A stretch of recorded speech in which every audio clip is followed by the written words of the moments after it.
आपने वो क्या है सबसे पहले वो बताइए। और इंसिडेंट के बारे में अगर बात करें तो प्रशासन से किस तरह की मदद मिली है आपको इस पर्टिकुलर केस में?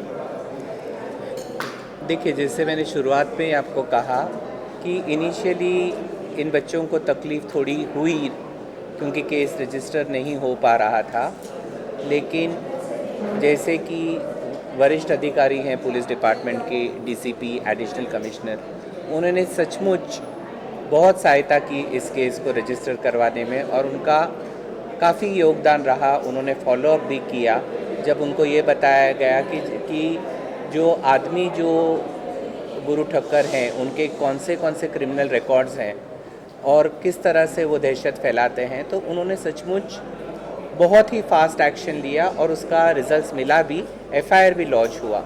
और ये संस्था बनाने का एक ही मकसद है, जैसे हम लोग डेमोक्रेटिक वैल्यूज़ में बिलीव करते हैं, of the people, by the people, for the people. अब लोगों की जो लड़ाई है या लोग जो इनजस्टिस सह रहे हैं या जो लोगों की तकलीफ़ें हैं, उन्होंने मिलकर ही उसे सॉल्व करना पड़ेगा, एकजुट होकर ही सॉल्व करना पड़ेगा।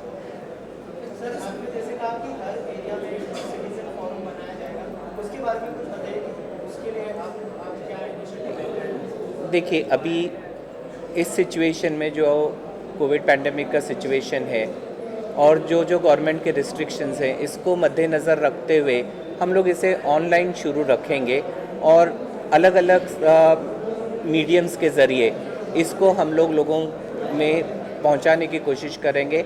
और मुझे यकीन है कि ये मूवमेंट का साथ ज़्यादा से ज़्यादा लोग देंगे, काफ़ी लोग इसमें एनरोल होंगे। अच्छा सर, मेरे एक साथ 3 सवाल है, तीनों सवाल का जवाब मुझे आपसे चाहिए। पहला सवाल, सिटीजन फोरम बनाने की ज़रूरत क्या पड़ी? दूसरा सवाल, ये सिटीजन फोरम किस किस विषय पे काम करेगा? और तीसरा और आखिरी सवाल, अगर सिटीजन फोरम में किसी को जुड़ना है तो उसके लिए उस पर्टिकुलर सिटीजन ने क्या करना चाहिए? देखिए, सिटीजन्स फोरम बनाने की ज़रूरत इसलिए पड़ी क्योंकि अगर पहली बार में मिल गया होता और एक आवाज़ सुनी जाती तो फिर इस सिटीज़न फोरम की ज़रूरत नहीं पड़ती है। क्योंकि हमेशा जब, जैसे आयशा जी ने कहा कि जब हम मुट्ठी बनेंगे तो हम लोग एकजुट होकर काफ़ी चीज़ों का हल ढूंढ सकते हैं। तो इसीलिए इसकी ज़रूरत पड़ी कि सिटीजन्स फोरम बनाने की। और सिटीजन्स फोरम बनाने का मकसद इसका मकसद ये नहीं है कि कोई ये सोचे कि सिर्फ ये प्रोटेस्ट करने के लिए है या लड़ाई झगड़े करने के लिए ये कोई सिटीजन्स फोरम बना है। सिटीजन्स फोरम के बहुत सारे कार्य होंगे। बहुत से लोग बहुत सारी तकलीफ़ों में होते हैं, जैसे उनको मेडिकल प्रॉब्लम्स होती है, अभी कोविड पैंडेमिक सिचुएशन में उनको हॉस्पिटल्स की ज़रूरत होती है, बेड्स की ज़रूरत होती है। तो अगर एक सिटीजन्स फोरम एक इलाके में मजबूत बनता है तो अलग अलग इलाके में अलग अलग कार्य कर सकते हैं।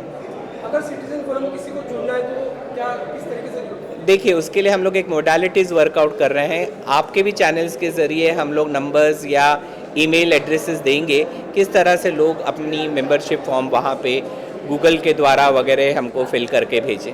हम लोग अलग अलग मीडियम्स में वर्कआउट कर रहे हैं।